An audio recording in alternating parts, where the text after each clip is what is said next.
कामिल पराला प्रशंसा करता हूं। धन्यवाद। धन्यवाद। माननीय अध्यक्ष महोदय का, सभापति महोदय का आभार कि माननीय राज्यपाल महोदय के अभिभाषण पर मुझे बोलने का अवसर दिया।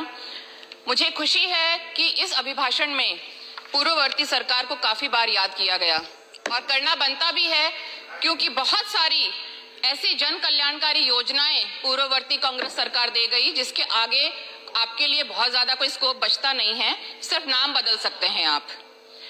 प्रधानमंत्री महोदय का कई बार नाम मेंशन किया गया। दुख थोड़ा सा इसी बात का है कि जो हमारे मुख्यमंत्री महोदय हैं, काफी सज्जन और मेहनती व्यक्ति हैं, एक वाक्य तो उनकी तारीफ में भी लिखा जाता। युवाओं के प्रतिनिधित्व को देखकर खुशी हुई, राज्यपाल महोदय ने ऐसा कहा। पर आपकी सरकार प्रदेश के युवाओं के लिए कर क्या रही है? सिर्फ लुभावने, खोखले नौकरी के वादे दे रही है, पुरानी विज्ञप्तियों पर नियुक्तियां दे रही है। आप जवाब दे सकते हैं कि मौजूदा सरकार संविदा कर्मचारियों के नियमितीकरण की प्रक्रिया को आगे क्यों नहीं बढ़ा रही है, जिसे पिछली कांग्रेस सरकार आखिरी की स्टेजेस में छोड़कर गई थी। युवा वर्ग नशे की गिरफ्त में आए जा रहा है। बहुत दूर जाने की जरूरत नहीं, मेरी विधानसभा यहां से 30-35 किलोमीटर दूर है। पिछले एक साल में जो क्षेत्र बहुत शांत कहा जाता था, वहां के युवा नशे, गुंडागर्दी, साइबर क्राइम, मनी लॉन्ड्रिंग की गिरफ्त में आ गए हैं। महिलाओं पर अत्याचार बढ़ रहे हैं, पोक्सो के केसेस बढ़ रहे हैं और यह गृह विभाग की एक बड़ी विफलता दर्शाता है। राजनीतिक दबाव में निर्दोषों पर फर्जी मुकदमे दर्ज किए जा रहे हैं। धारा 151 में एक तरफा कार्रवाई की जा रही है। बहुत सारे प्रशासनिक और पुलिस कर्मचारी अपना कर्तव्य ना निभाकर राजनीतिक एजेंट बन गए हैं और कोई एक दरबार में हाजिर लगाने पर लोगों को मजबूर कर रहे हैं। पॉलिटिकल, एडमिनिस्ट्रेटिव, पुलिस और क्रिमिनल नेक्सस इतना हावी हो गया है कि भूमाफिया वहां पर अनियंत्रित हो गया है। आदिवासियों की, ओबीसी लोगों की जमीन पर कब्जे किए जा रहे हैं। ताजा अगर मैं उदाहरण दूं, और मैं आपके माध्यम से गृह मंत्री महोदय के संज्ञान में लाना चाहूंगी कि एक गुर्जर परिवार, एक पूर्व सैनिक का परिवार, उस पर पिछले 10 से 15 दिन के अंदर ही भूमाफियाओं ने हमला किया। बहुत से लोगों को चोट आई और एक व्यक्ति को अपनी जान भी गंवानी पड़ी। नशे के नुक्कड़ नुक्कड़ पर अड्डे हैं। एक नाबालिग बच्चे को भी पता है कि कहां पर ड्रग्स मिलेंगी, पर आश्चर्य यह है कि पुलिस को नहीं पता कि अड्डे कहां पर हैं। पेपर लीक पर आप शिकंजा कसने की बात करते हैं। अगर ऐसा है तो एसआई भर्ती पर आप मौन क्यों हैं, जिसे कोर्ट बार बार बता चुका है कि वो फर्जी है। आप ही के एक मंत्री कहते हैं कि इसमें फर्जीवाड़ा हुआ है, तो ऐसी क्या मजबूरी है कि आप उसे रद्द नहीं कर पा रहे हैं? समग्र विकास की बात करते हैं। कैसे होगा समग्र विकास? 500 से ज्यादा स्ट्रेंथ वाली बालिका विद्यालयों को बॉयज स्कूल्स में मर्ज कर दिया गया है। महात्मा गांधी स्कूलों को समीक्षा के नाम पर अटकाया जा रहा है। अभी तक सरकार का स्टैंड क्लियर नहीं है, जबकि एक नया यहाँ पर सत्र शुरू होने जा रहा है। अभिभावक कंफ्यूज्ड हैं, वहां पे शिक्षक कंफ्यूज्ड हैं। शिक्षा के मंदिरों की बात करते हैं और वही शिक्षा के मंदिर इस पूरे राज्य में और मेरी विधानसभा चौमू में कितने ही जर्जर अवस्था में हैं और मरम्मत की बाट जो रहे हैं, पर सरकार के पास कोई भी कार्य योजना नहीं है। उस शिक्षा में विद्या संबल की बात करते हैं। 60% से अधिक कोर्स अभी भी अधूरा है, पर सरकार ने 300 कॉलेजों से 2500 शिक्षक अभी हटा दिए गए हैं। एनएलयू 2024 शिक्षक भर्ती में ओबीसी, एससी, एसटी और ईडब्ल्यूएस वर्गों के पद पर किसी को नहीं लिया। यह आरक्षण और संविधान की धज्जियां उड़ाता है। यह बाबा साहब डॉक्टर अंबेडकर के संविधान और आरक्षण के प्रावधान का अपमान है। काली भाई मेधावी स्कूटी योजना में सत्र 2024-25 में 30,000 स्कूटियों का वितरण किया गया, पर इसमें सभी वर्गों की तर्ज पर पृथक से ओबीसी वर्ग की एक भी छात्रा को स्कूटी नहीं दी गई। प्रदेश के जिलों में मेडिकल कॉलेजों की हालत यह है कि 50% शिक्षक भी वहां नहीं हैं। यूट्यूब से बच्चे मेडिकल की पढ़ाई पढ़ रहे हैं, बिना प्रैक्टिकल के वो पास होकर निकल रहे हैं। हम किस तरह के डॉक्टर इस समाज को दे रहे हैं? यह इस जनता के वोट के साथ खिलवाड़ है, इसके स्वास्थ्य के साथ खिलवाड़ है। सरकार बात करती है सकारात्मकता की। सकारात्मक का तो उदाहरण है पूर्ववर्ती कांग्रेस सरकार, जिसने अपना बड़प्पन दिखाया और जनता द्वारा चुने गए इस सदन में बैठे इधर उधर 200 सदस्यों के लिए अपनी प्रतिबद्धता दिखाई। 2022 में एक परिपत्र जारी किया गया जिसमें अश्योर किया गया कि कोई भी विधायक, सांसद, सरपंच, कोई भी जनप्रतिनिधि के अधिकारों का हनन ना हो। पर अभी आपकी सरकार की सोच की संकीर्णता देखिए। आपका हृदय इतना बड़ा नहीं कि आप उसको फॉलो कर पाए। उद्घाटन समारोह, मीटिंगों में अधिकारी और कर्मचारी नियमों की धज्जियां उड़ा रहे हैं।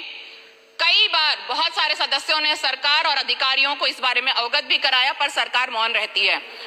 और इसका ताजा उदाहरण देखें तो विधानसभा डीग का ही ले लीजिए। ये दर्शाता है कि जब आग लगती है तो खुद का घर भी चपेट में आ सकता है।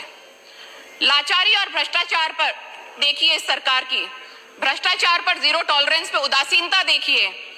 एक बेहतरीन एग्जाम्पल मैं मेरी विधानसभा का देती हूं, जहां तहसीलदार पद पर जो माननीय तहसीलदार महोदय हैं, उनका पहले ट्रांसफर किया गया, वो उसके खिलाफ स्टे लेकर आते हैं। जयपुर जिले में रहकर वो जोधपुर हाईकोर्ट से स्टे लेकर आते हैं। उसी बीच उन पर एसीबी द्वारा एफआईआर दर्ज की जाती है। और सरकार की लाचारी देखिए कि कोई भी आज तक उनके खिलाफ एक्शन नहीं हुआ है। सरकार के ये मुद्दा संज्ञान में है, फिर भी सरकार बिल्कुल मौन है। ऐसी क्या लाचारी है, ऐसी क्या मजबूरी है कि आप एक कर्मचारी, एक अधिकारी को एसीबी द्वारा एफआईआर दर्ज होने के बावजूद उसे एपीओ नहीं कर सकते, उसके खिलाफ कोई और कार्रवाई नहीं कर सकते। सभापति महोदय, मैं आपके माध्यम से मुख्यमंत्री महोदय को कहना चाहूंगी कि यह अत्यंत गंभीर चिंता का विषय है कि कार्यपालिका विधायिका पर हावी होती जा रही है और यह एक असंतुलन की स्थिति पैदा कर रही है। हमें संभलने की जरूरत है और ये मैं इन पंक्तियों के साथ व्यक्त करती हूं। ये जब्र भी देखा है तारीख की नजरों ने, ये जब्र भी देखा है तारीख की नजरों ने, लम्हों ने खता की थी, सदियों ने सजा पाई। राज्यपाल महोदय ने कहा कि यह सरकार वादों पर नहीं, काम करने में विश्वास रखती है। 13 महीनों में जनता का जो एक जनरल परसेप्शन इस सरकार के लिए है, वो है कि यह एक इवेंट मैनेजमेंट सरकार है। यह योजना वही, नाम नया वाली सरकार है। यह एक नामकरण विशेषज्ञ सरकार है। ईआरसीपी का हजारों करोड़ का काम कांग्रेस सरकार कर गई, पर नाम बदलकर आप वाहवाही लूट रहे हैं। ईआरसीपी मॉडिफाइड पीकेसी योजना में आपको राजस्थान, पार्वती, काली सिंध, चंबल जैसे नाम नहीं भाते। और आपने कभी भी, आप लोग नहीं चूके हैं कि आप ईश्वर को भी राजनीतिक टूल बनाएं, उससे आप कभी नहीं चूकते।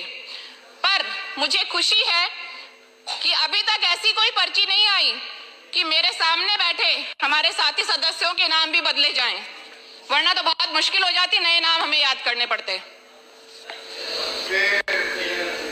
चिकित्सा क्षेत्र की अगर बात करें तो सबसे पहले मुझे खेद है कि अपना काम सिंसियरली कर रहे एक डॉक्टर को बाड़मेर जिले में ओपीडी में जाकर एक उपखंड अधिकारी अस्पताल में आकर अमर्यादित शब्द कहता है। दिन के 200-250 मरीजों को सुनना, उनका इलाज करना इतना आसान काम नहीं है। क्या एक तहसीलदार या कोई एक एसडीएम दिन में 200 या 250 कंप्लेंट्स को सुनता है? लेकिन कोई भी उनको नियम कानून ये हक नहीं देता है कि वो अभद्र भाषा का प्रयोग डॉक्टरों के खिलाफ करें या किसी भी कर्मचारी के खिलाफ करें। और मैं सभापति महोदय, आपके माध्यम से चिकित्सा मंत्री महोदय को गंभीरता से इस विषय में संज्ञान लेने को कहूंगी। और इसी वजह से है कि लंबे समय से सेपरेट मेडिकल कैडर की भी मांग की जा रही है। मैं बात करूं मेरे चौमू की, तो वहां कालाडेरा में महीनों से स्त्री रोग विशेषज्ञ नहीं है। और ये वो सीएचसी की बात है जहां पर महीने की पहले 100 डिलीवरियां हुआ करती थी। प्रसूताओं को मां योजना में प्राइवेट अस्पतालों में डिलीवरी का कोई प्रावधान नहीं है। सृष्टि की जननी के साथ ऐसा सौतेला व्यवहार ये सरकार क्यों कर रही है? क्यों इस बात को बार बार बताने के बावजूद भी इस पर कोई विचार नहीं किया जाता?